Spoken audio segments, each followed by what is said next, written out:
araw guys, meron tayong dumating na parcel. Ito at ating bubuksan.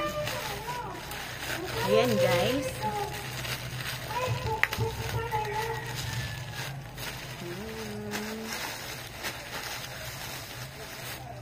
So ayan.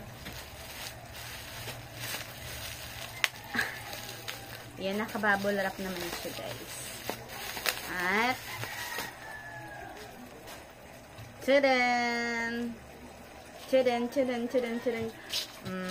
Alam nyo ba kung para saan to? Guys, kung kayo mahilig mag-charge sa gabi tapos nakakalimutan nyo na full na siya para tanggalin, ito sa in-order ko kasi ganun ako guys. Bumili ako nito online at ganito ang itsura niya guys. Ayan.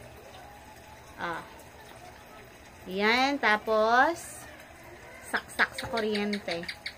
Kapag sinaksak nyo to sa kuryente, isi-set nyo siya kung ilang minutes o ilang hours na nag-charge ang yung cellphone. Halimbawa, yan. Isi-set ko siya sa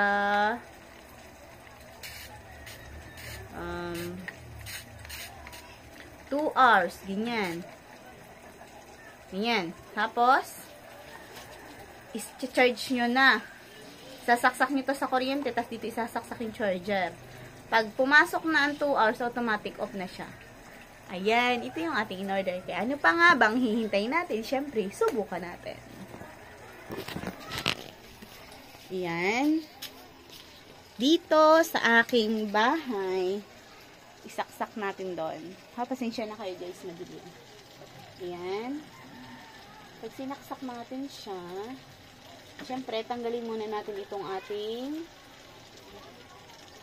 salamok. Ayan. Ayan siya guys. Kapag sinaksak natin dyan, tapos, siyempre, isaksak natin yung ating charger. Sample.